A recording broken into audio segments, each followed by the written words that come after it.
fellow collectors, and welcome to Long's Toys. Today we are taking a look at the action hero figure for Tega Sword Red from #1 Sentai Gozyuger. So they have released a few figures in this line, mostly the reds from past teams, and I've kind of been ignoring those just because I have some other figure version of those characters and didn't really feel the need. I did check out Goju Wolf, which was pretty good, and now I got Tega Sword Red here. You know, anyone who's kind of new, we don't have figures for already.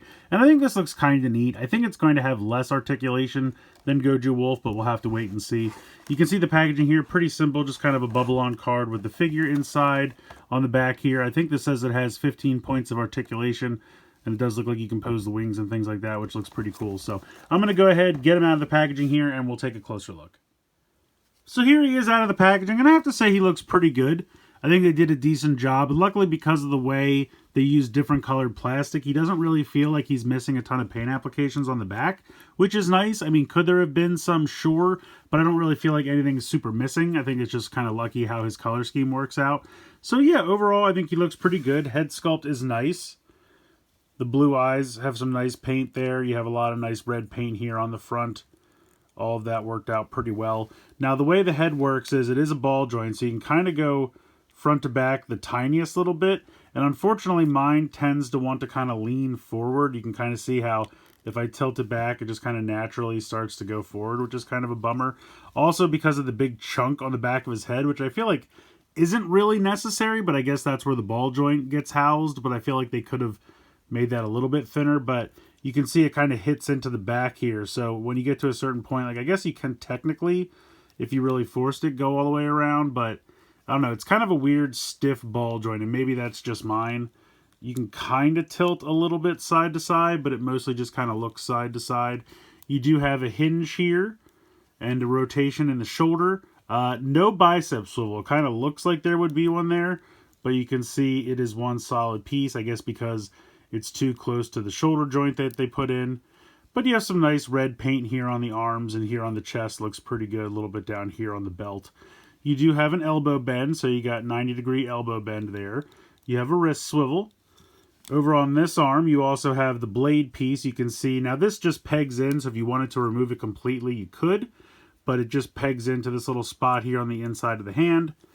And it's kind of meant, you can see how it's kind of meant to sit about there, because there's kind of that hollow area here on the inside of the forearm. It doesn't like 100% slot in perfectly, but it kind of sits like there, and then you can have him flip it out. You have to kind of get past this a little bit, but then you can have that out as the bladed weapon there, done in this translucent blue plastic. And then you have a swivel at the wrist here as well, so you don't lose that, which is nice. He's got kind of a ball joint at the waist here. You can certainly move side to side. You can do a little bit of an ab crunch, but it really just kind of makes it a little floppy. It's not super loose, but I don't know. I'm interested to see how that'll hold up. You also have a ball joint here at the hip, so you can kick pretty far forward, pretty far back. Can't really go too much out to the side because of the way this is kind of designed. It hits into that right away. So I would say like not even really 45 out to the side. Some nice silver paint here for the thighs. You do have a 90-degree knee bend there. And then there's nothing in the ankle or anything down here in the foot. So that's one solid bit. For the wings on the back, you can move them around like the actual DX toy. He doesn't transform or anything like that, but you can move these in a variety. Just kind of swivel that all around. So that is nice. But yeah, overall, I think, you know, decent paint applications. I think the articulation's pretty good. Could be better, of course, but overall, not too bad. You can get him in some cool poses. I just kind of wish that the head was a little better because, like I said, mine, he tends to want to look down, which is just kind of a bummer. Maybe with time I can get him to look up a little bit more. But and then if we want to compare him to Goju Wolf, also from the line. Now, I do have Goju Wolf in kind of a squat position here. If I would straighten him out and maybe stand him up a little bit taller, I would think they'd probably be closer to the same size, but I would say the Tega Sword Red is still a little bit taller, even when we kind of straighten him up even all the way. Very close, but I would say he's a little taller, so kind of cool. I mean, they're decent little figures for what they are. I have yet to get the mini pla for this guy to see how that holds up. I would imagine that that's probably got more articulation. Now that's going to have some stickers, I would assume. but depending on your preferences. If you're just looking for a decent little figure of this guy with some decent articulation, you don't have to apply any stickers, this could be the way to go. These are usually about 25 to 30, which does kind of seem like a lot, I feel like, over here. But then again, I mean, this is kind of on par with something like Gundam Universe, which is about 25, 30, depending on where you get them. So it's not so outside the realm of possibility, but I also feel like the Gundam Universe toys have a little bit more in terms of accessories and articulation. So just kind of Bandai Japan, you know, making things a little bit more expensive than they need to be.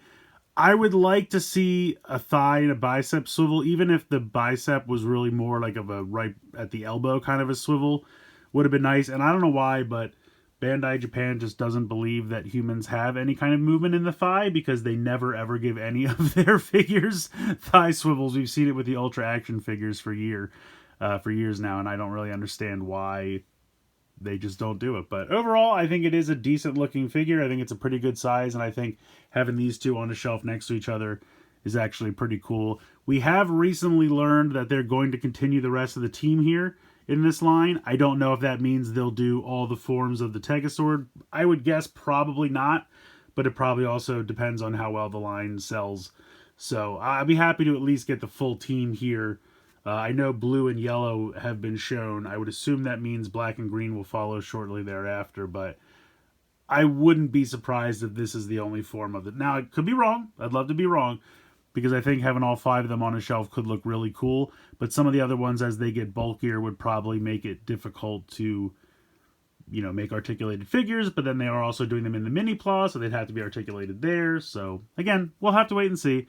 But overall, I think this is a pretty cool figure. If you pick it up, I don't think you'll be disappointed if you just kind of, you know, have reasonable expectations for articulation and detail.